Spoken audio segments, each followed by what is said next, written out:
Okay, right. Welcome back.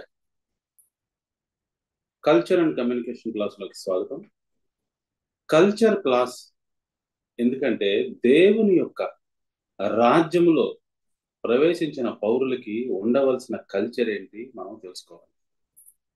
ఆ culture ని మనం ఫాలో అవుతూ జీవించాలి. అది ప్రభువారు మనకి మరి బైబిల్లో సెలవిస్తూ ఉన్నారు.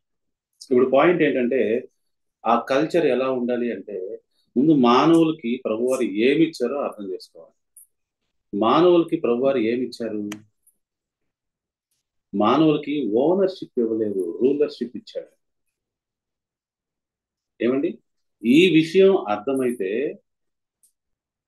దేవుని రాజ్యంలో ఏ కల్చర్ లో ఉండాలో, ఎలా మరి మనం జీవితం జీవించాలో అర్థమవుతుంది. మన కమ్యూనికేషన్ ఎలా ఉండాలో కూడా అర్థమవుతుంది. అందరూ గమనించాలి.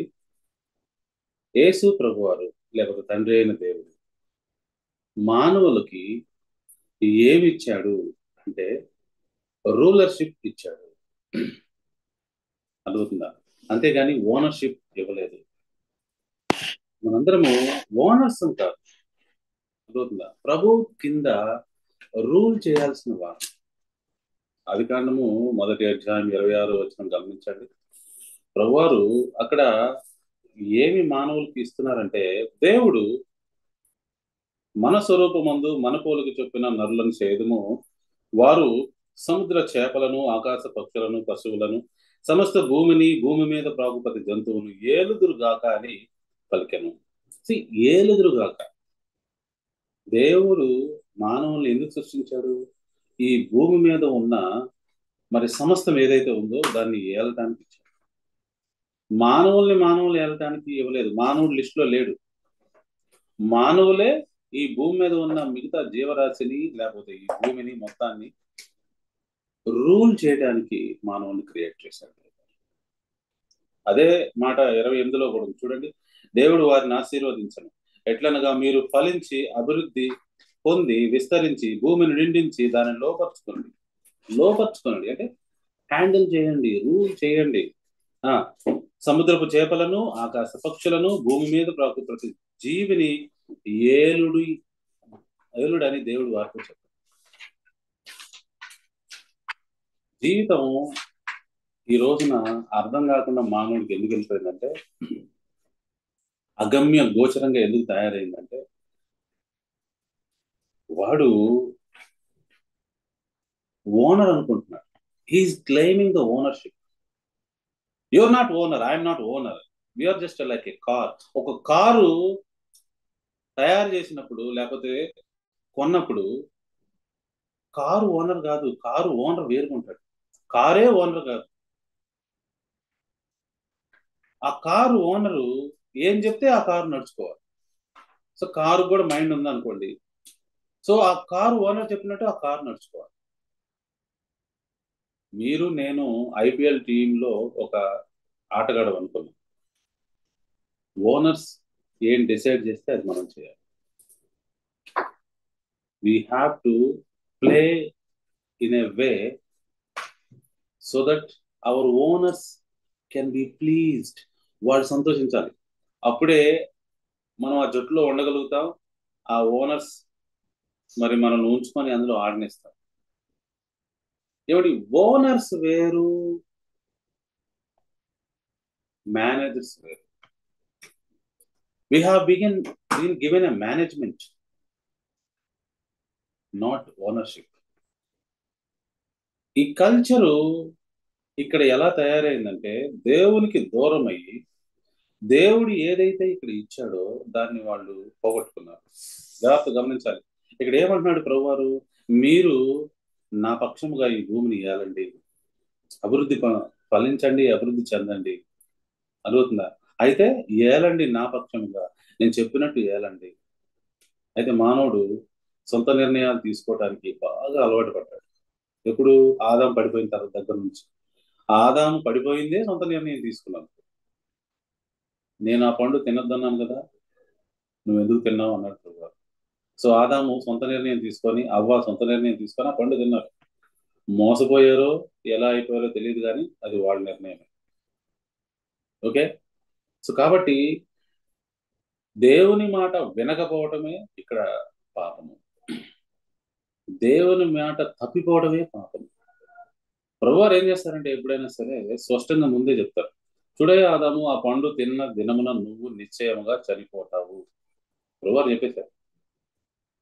ఎందుకని? You are not owner of your life. ఆదాము తన జీవితానికి ఓనర్ కాదండి. God is the owner of Adam's life. God అండి ఓనరు. ఆ ఏదైనా తోటకు ఓనర్ దేవుడు అండి. ఈ భూమికి ఓనర్ దేవుడు అండి. మనం మన చేతిలో ఏమని చెప్పండి, అసలు నాకు అర్థం కాదు. మన చేతిలో మన లైఫ్ ఉందా? 3 నాళ్ల ముచ్చటైన నీ జీవితానికి ఎందుకు ఓవర్ యాక్షన్ చేస్తావు అని దేవుడు అంటున్నాడు మానవుడు.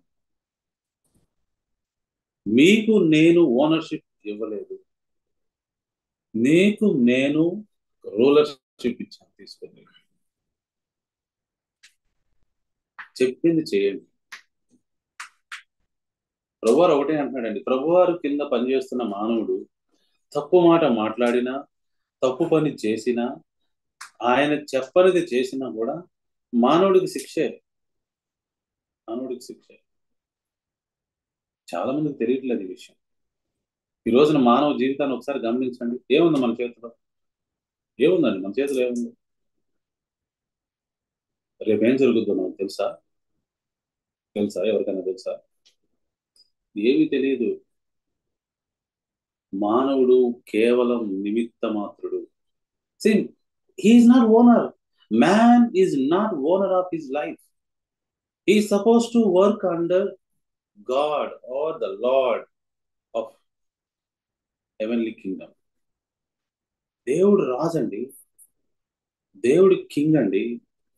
ఆయన చేతి కింద మనం ఉండటానికి నిర్మించబడ్డామండి. ఇంత చిన్న విషయం ఎవరికి అర్థం కాకపోవటం అనేది వారి జీవితంలో వాళ్ళే శ్రమను, వేదనను, డిస్టర్బెన్స్ ని తెచ్చుకుంటున్నారు. ప్రపంచవ్యాప్తంగా అందరూ కూడా మృతులు ఎందుకు అవుతున్నారంటే, మరణం ఎందుకు అవుతున్నారంటే, అతను దేవుని మాటను నెరవేర్చకపోవటం వల్ల, దేవుని మాట వినకపోవడం వల్ల. దేవుని మాట లేకపోతే మన మన యజమాని మాట మనం వినకపోతే, నేను ఒక ఐపీఎల్ టీంలో ఒక ప్లేయర్ అనుకోండి, ఐపీఎల్ ఓనర్ చెప్పినట్టు వినాలి నేను. ఆ ఓనర్ చెప్పినట్టు మా నుంచి ఆడాలి, అదే చేయాలి. లేకపోతే వాళ్ళకి 100% హక్కులు ఉంటాయి నిన్ను తీసివేయడానికి, నీ కాంట్రాక్ట్ రద్దు చేయడానికి, నిన్ను తీసివేయడానికి, నీకు డిసిప్లినరీ యాక్షన్ తీసుకోవడానికి నీ మీద వాళ్ళకి 100% ఉంటాయి, అధికారాలు ఉంటాయండి. మీకు తెలుసా ఆ సంగతి? ఎందుకో తెలుసా? మీరు జాగ్రత్త గమనించండి. ఐపీఎల్ జరుగుతుంది కాబట్టి, పిల్లలందరూ ఐపీఎల్ ఫాలో అవుతారు కాబట్టి అర్థమైతే చెప్తున్నా. ఐపీఎల్ ప్లేయర్ కి డ్రెస్ ఓనర్స్ ఇస్తారు. డ్రెస్ ఆడినందుకు జీతం ఇస్తారు. Okay. Pads, bats, cricket kit అంతా వాళ్ళే ప్రొవైడ్ చేస్తారు. వాళ్ళ వాళ్ళ బోర్డింగ్, లాడ్జింగ్ ఓనర్సే చూసుకుంటారు. వాళ్ళ ట్రావెల్ ఖర్చులు ఓనర్సే చూసుకుంటారు. మధ్యలో డ్రింక్స్ ఏవైనా సరే అన్ని ఓనర్సే చూసుకుంటారు. Everything provided by owners and you are property of owner. ఆ గేములో ఆ ఆడినంత పీరియడ్ లో నువ్వు వాళ్ళ ప్రోడక్ట్వే. నువ్వు మేనేజర్ కాదు, నువ్వు ఓనర్వి కాదు. నువ్వు వాళ్ళ మీద మేనేజ్ చేయలేవు, లేకపోతే వాళ్ళ మీద ఓనర్షిప్ చేయలేవు. వాళ్ళు చెప్పినట్టు వింటమే. As per the contract. Contract అంటే ఏంటో తెలుసా అండి? బైబిల్ ప్రకారం నిబంధన. ఈ ఐపీఎల్ ప్లేయర్ సైన్ చేస్తాడు ఒక కాంట్రాక్ట్ మీద, అంటే అగ్రిమెంట్ మీద సైన్ చేస్తాడు. ఓ ఓనర్స్ లారా, నేను మీ కింద పనిచేస్తాను, మీరు నాకు ఇంత పారితోషికం ఇస్తారు, నేను మీకు ఇట్లా వర్క్ చేస్తాను, మీరు నాకు ఇవన్నీ ప్రొవైడ్ చేస్తారు, ఇంతకాలం వరకు నేను పనిచేస్తాను. ప్రభువారు నీతో నాతో కూడా వచ్చింది అదే. ఆదాంతో వచ్చింది అదే. ఇశ్రాయేలుతో వచ్చింది అదే. ఈరోజు యేసుక్రీస్తు ద్వారా వస్తుంది అదే. కాంట్రాక్ట్ లోకి వస్తున్నాడు. I will provide everything to you, you just sign on my contract. కొత్త నిబంధన సైన్ పెట్టు, నేను చూసుకుంటాను మొత్తం, నువ్వు నా రాజ్య పౌరుడు అవుతావు, నీకు నేను ఓనర్షిప్ ఇవ్వట్లా, రూలర్షిప్ ఇస్తున్నాను. ఇక్కడ క్లియర్ గా చూసాం కదా మానవులు ఎందుకు తయారు చేయబడ్డారు. 1:26లో ఏలుటకు ఆయన పక్షముగా భూమిని, ఆయన భూమిని ఏలుటకు మనల్ని అట్లా నేలలో నుంచి పైకి లేపాడు, నేలలో నుంచి పైకి లేపాడు. అది మనకు అర్థమవుతుందని చెప్పారు. ఆయన ఏమన్నాడు తెలుసా? ఆ, ఏమన్నాడంటే ఐపీఎల్ భాషలో చెప్తారు, ఒక ప్లేయర్ బాగా ఆడతల, బాగా అస్సలు ఏం ఆడతల, అందుకని ఓనర్స్ వచ్చి ఏమంటారంటే నువ్వు సరిగ్గా పర్ఫార్మెన్స్ చేయట్లేదు కాబట్టి నిన్ను, నీ కాంట్రాక్ట్, నీతో ఉన్న కాంట్రాక్ట్ రద్దు చేస్తున్నాను, నువ్వు గెట్అవుట్, నువ్వు వెళ్ళిపో. అర్థమవుతుందా? ఓనర్స్ కి ఆ అధికారం ఉంటది, నువ్వు కావాలంటే నువ్వు వెళ్ళిపోవచ్చు. అలానే ఆదాము కాంట్రాక్ట్ తప్పాడు,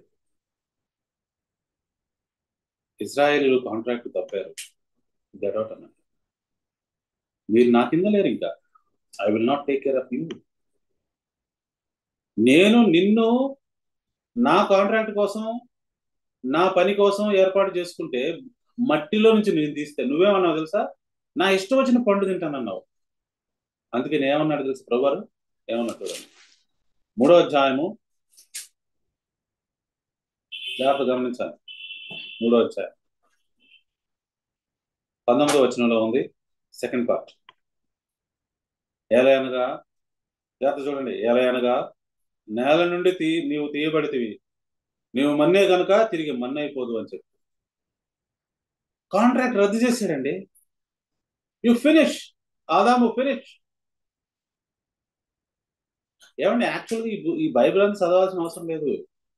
మానవుడిని ఏ ఉపయోగం కోసం అయితే తయారు చేసుకున్నాడు, నేల మట్టి నుంచి తయారు చేసుకున్నాడు, వాడు అది ఫెయిల్ అయిపోయాడు.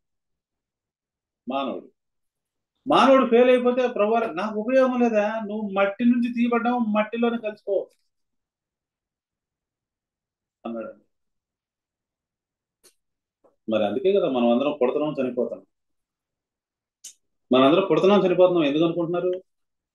ప్రభువారు ఈ భూమి మీద ఉన్న ఏ మానవుడిని టచ్ చేయడు, అస్సలు ఒప్పుకోడు. ఎవరిని టచ్ చేస్తా, ఆయన హెల్ప్ అడిగిన వాళ్ళని, ఆయన రాజ్యానికి చేరిన వాళ్ళని కోసమే ఈ లోకంలోకి వస్తాడు, ఆయన టచ్ చేస్తాడు. ఇంకా వేరే విధంగా ఆయన టచ్ చేసి మనకు అర్థమైంది. సో మానవుడికి వాడి జీవితం గురించి ఏం అర్థం కావట్లా. మానవుడిది ఎట్లా ఐపీఎల్ కాంట్రాక్ట్ లో ఉన్న ఒక ప్లేయర్ ఎలా ఉన్నాడో అలాంటిదే మానవుడి జీవితం. అర్థమవుతుందా? ఒక కారు లాంటిదండి. ఇప్పుడు నేను ఒక మంచి కారు కొనుక్కున్నాను, ఒక బైక్ లాంటిది, ఒక బైక్ కొనుక్కున్నాను. ఆ బైక్ కి మైండ్ ఉంది, కారుకి మైండ్ ఉంది అనుకున్నాను. సో ఇవి రెండు, నేను ఓనర్ కాబట్టి నాకు పని చేయాలి. అవి నాకు వ్యతిరేకంగా ఒక్క మాట మాట్లాడిన నాకు కోపం వస్తుంది. అందుకే మానవులు ప్రతి మాటను కూర్చి రేపు తీర్పు తీరుస్తానంట. అర్థమైందని చెప్పింది. సో ప్రియ దేవుని బిడ్డలారా, ఇప్పుడు కల్చర్లోకి వెళ్దాం. సో ఇలాంటి మానవుడికి ఎలాంటి కల్చర్ ఉండాలి ఇక్కడ? ఇప్పుడు మానవుడు ఏ పరిస్థితిలో ఉన్నాడంటే, దేవుని యొక్క కాంట్రాక్ట్ ని రద్దు చేశాడు. నువ్వు మన్నే గనక నువ్వు మన్నైపోతావు, వెళ్ళిపో, గెడౌట్ అన్నాడు. ఆ పొజిషన్ లో ఉన్నాడు మానవుడు. అయితే ఓనర్ కి కొంచెం ప్రేమ కలిగింది, అది ఒక అవకాశం ఇద్దాం. మానవుడు గెటౌట్ అన్నాను, మరణ పాత్రలు కూడా చేసేసాను, మరణిస్తున్నాడు, అయిపోయింది వీడి పరిస్థితి, జీవితం అయిపోయింది. కానీ ఒక అవకాశం కల్పిద్దాం. మా దేవుడు ప్రయత్నిస్తూ ఉన్నాడు. ఏమండి, ఆదాం పిల్లలతో మరలా నా కాంట్రాక్ట్ లో తిరిగి వచ్చే ప్రయత్నం, అంటే ఆయన కాంట్రాక్ట్ లో తిరిగి వచ్చే ప్రయత్నం చేస్తాడు. నువ్వు మన్నే గనక మన్నే అయిపోతావు అన్నాడు కదా, వెళ్ళిపోయారు వాళ్ళు, మరణిస్తున్నారు అందరూ. మనమందరం అంతే. ఇప్పుడు కాకపోతే దేవుడు ఏం చేస్తున్నాడంటే మళ్ళా టీంలోకి తీసుకోవడానికి ఒక అవకాశం కల్పిస్తున్నాడు. అబ్రహాం దగ్గర నుంచి స్టార్ట్ చేశాడు. ఏమండి, అబ్రహాం దగ్గర నుంచి స్టార్ట్ చేశాడు. రండి, ఒక నిబంధన చేసుకోండి నాతో. Welcome back into my team, coming to my kingdom. Zion పర్వతం దగ్గర ఒక కాంట్రాక్ట్ ట్రై చేశాడు. ఇప్పుడు యేసుక్రీస్తుతో ట్రై చేస్తున్నాడు. యేసుక్రీస్తు ద్వారా ఎవరైతే కాంట్రాక్ట్ సైన్ చేస్తారో రండి లోపలికి అంటున్నాడు. We are not owners of our life. మన చేతిలో ఏమీ లేదు. ఏ రోగం వచ్చిందో ఎటు నుంచి వచ్చిందో తెలియదు, ఏ పెండమిక్ వచ్చిందో తెలియదు, ఏమంటే ఏ వ్యాధి ఎటు నుంచి వచ్చిందో తెలియదు, అసలు ఏం జరిగిందో కూడా తెలియదు. ఎప్పుడు తుఫాన్ వచ్చిందో తెలియదు, ఎప్పుడు సునామీ వచ్చిందో తెలియదు, ఎప్పుడు భూకంపం వచ్చిందో తెలియదు, ఎప్పుడు లైఫ్ ఎండ్ అయిపోతుందో తెలియదు, ఎవడు ప్రాణం ఎటు నుంచి పోతుందో కూడా తెలియదు. We are not owners of our life. ఊరికే మానవుడు మేధావులాగా బిహేవ్ చేస్తూ ఉంటాడు. మానవుడికి ఏమైనా జ్ఞానం ఉంటే వాడి కల్చర్ లో ఒకటే నేర్చుకోవాలండి. We are not owners, we are just given rulership. Management contract ఇచ్చారు అంతే. ఈ భూమిని సరిగ్గా ఏలండి అయ్యా అన్న కాంట్రాక్ట్ ఇచ్చారు, అది పోగొట్టుకున్నాం. ఇప్పుడు కూడా మళ్ళీ వెనక్కి వెళ్ళాం మనం.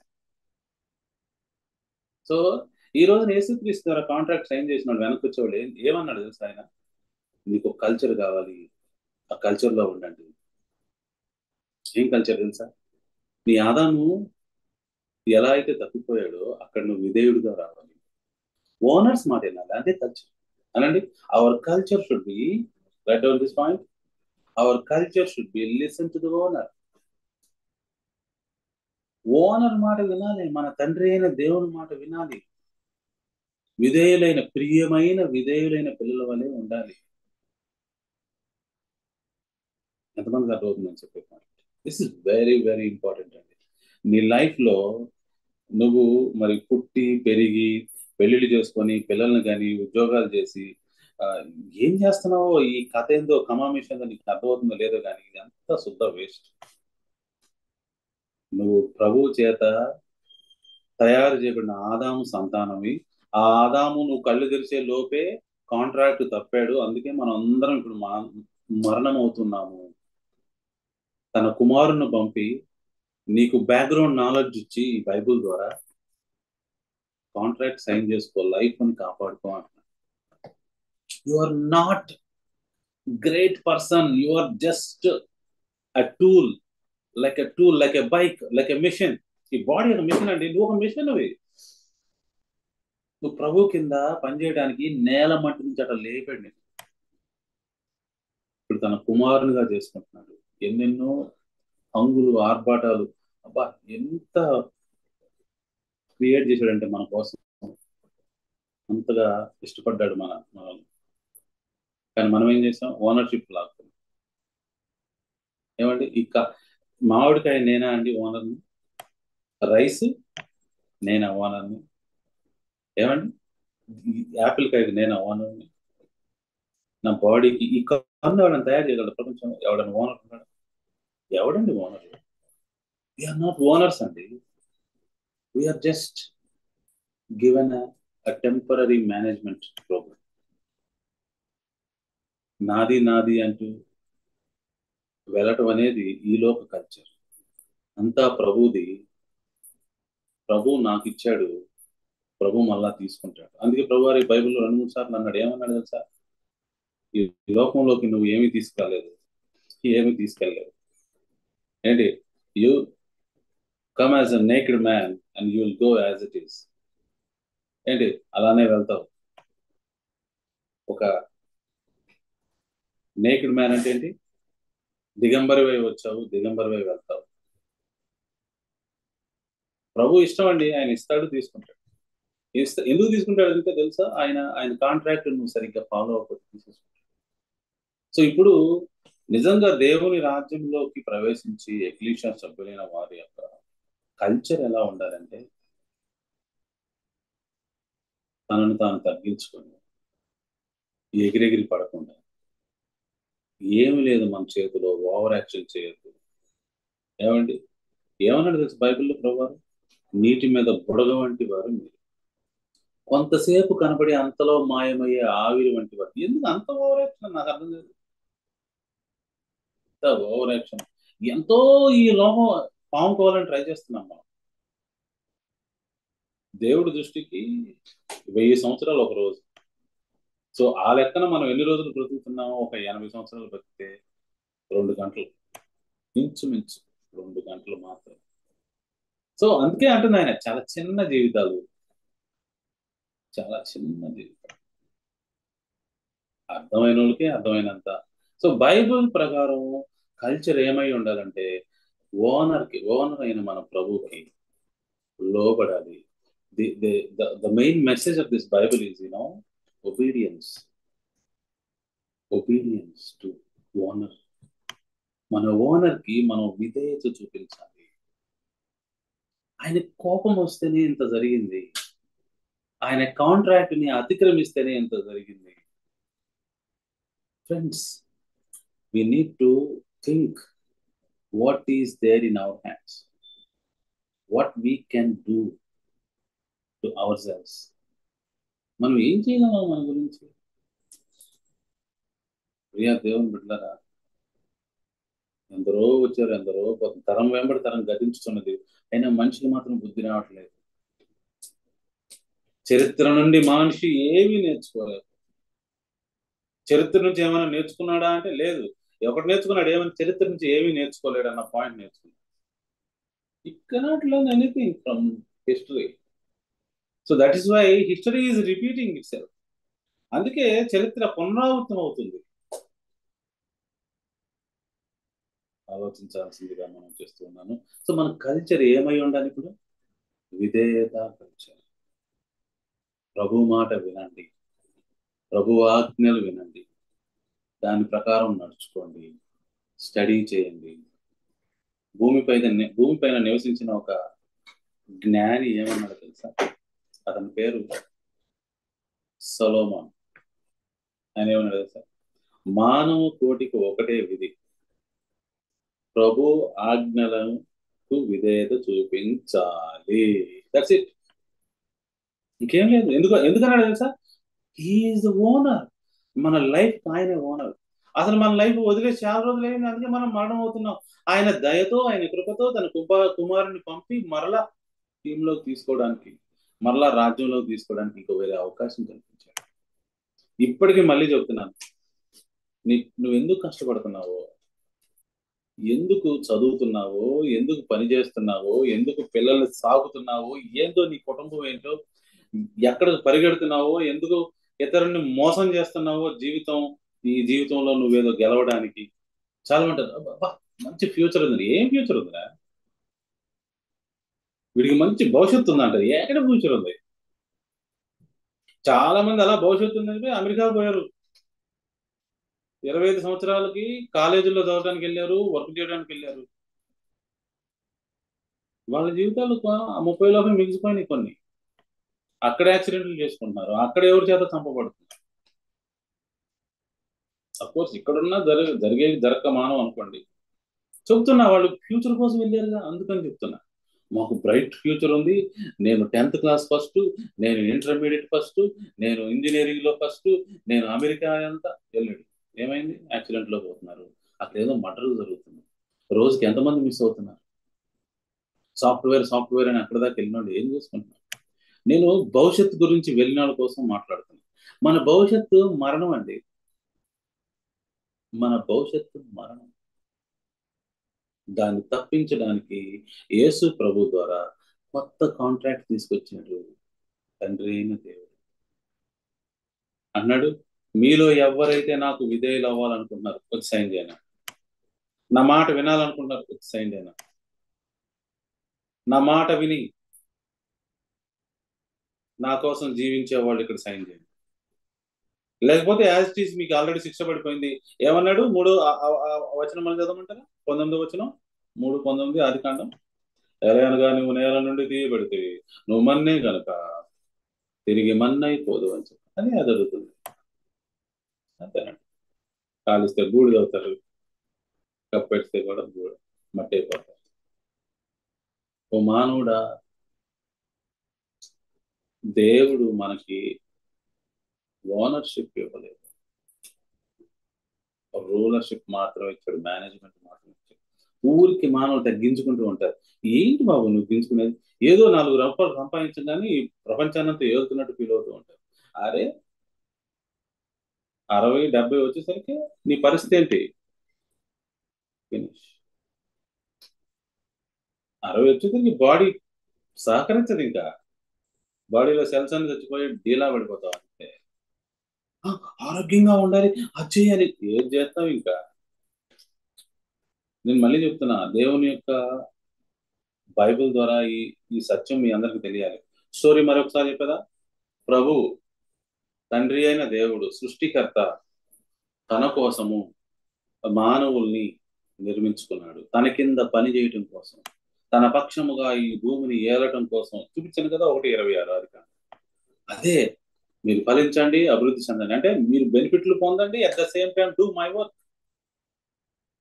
Okay, you enjoy your life according to the rules I have given to you and do the work I have given to you. అదవుతుంది. మళ్ళీ ముందే చెప్పాడు, మీరు నా మాట వినకపోతే నిశ్చయముగా చచ్చిపోతారు, నిశ్చయముగా చచ్చిపోతారు. అదవుతుందా. నేను తినమన్నదే తినాలి, నేను వద్దన్నది మానేయాలి. ఎందుకంటే నేను ఓనర్ అంటున్నాడు ఆయన. ఆదామాబు ఏం చేశారు, తినకూడదు తిన్నారు, కాంట్రాక్ట్ రద్దయింది, తీసేశాడు, బయటికి నెట్టాడు, మళ్ళీ అన్నాడు మీరు మన్ను అయిపోతారు అంతే. నేను మన్ను నుంచి తీశానుగా నా పని కోసం, నా పనికి నువ్వు ఉపయోగపడతలేదు కాబట్టి నువ్వు తిరిగి మన్ను అయిపోతావు. అందుకే ఈ రోజున అందరూ మన్ను అయిపోతున్నారు. ఈ రోజున ప్రభువారు మళ్ళీ తన కుమారుని ద్వారా కాంట్రాక్ట్ పిలుస్తున్నాడు. నా మాట వినేవాళ్ళు మళ్ళీ రండి, ఆ మన్ను అవ్వకుండా నేను మళ్ళా జీవం ఇస్తా, అక్కడ బ్రేక్ కొడతా, ఆ మరణంలో నుంచి జీవంలోకి తీసుకొస్తా. సో కల్చర్ ఏమవ్వాలి నీది, కల్చర్ అండ్ కమ్యూనికేషన్ కాబట్టి చెప్తున్నా. సో నీవు విధేయుడు అవ్వాలి. ఆదాము ఎక్కడ ఫెయిల్ అయ్యాడో అక్కడ నువ్వు సక్సెస్ అవ్వాలి, ప్రభు మాట వినాలి. ఉదాహరణకు నేను సింపుల్ గా ఒక మళ్ళీ ఎగ్జాంపుల్ చెప్పి ముగిస్తున్నానండి. నీ బైక్ నీ మాట వినాలి. బైక్ జీవితం తన కోసం కాదు, తన ఓనర్ కోసం. నీవు నేను బైక్ వంటి వాళ్ళం, కారు వంటి వాళ్ళం, ఓనర్ కోసం బతకాల్సిన మనుషులము మనం. ఎంతమంది కాదు. సో మన కల్చర్ ఒకటే. Our culture is obedience to the law, obedience to the God our Lord, obedience to the Yahweh our Lord, Yahweh Elohim or Lord Yeshua Messiah. మనం ఆయనకి విధేయత చూపిస్తేనే కానీ మనకి జీవం ఉండదు, లేకపోతే కాంట్రాక్ట్ రద్దు అయిపోద్ది. అందుకే మనం కూడా అందరిలాగా మరణం అయిపోతాం. బతికి నా యందు విశ్వాసం ఉంచేవాడు, నా మాట వినేవాడు చనిపోయినను బతుకు. ఒకవేళ బతికి విశ్వాసం ఉంచిన వాడు మరణించకుండా అలానే జీవం కలిగి ఉంటాడు. బైబిల్ చెప్తుందన్నమాట. ఎంతమంది కనబడుతుంది. If you have any doubt, reach out to us. We will explain you the true path and true way of life, true way of Bible. Okay?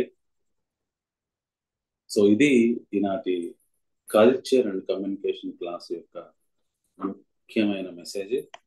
మళ్ళీ సమయం ఉన్నప్పుడు మేము లైవ్కి వస్తాం. అంతవరకు సార్, థ్యాంక్ యూ.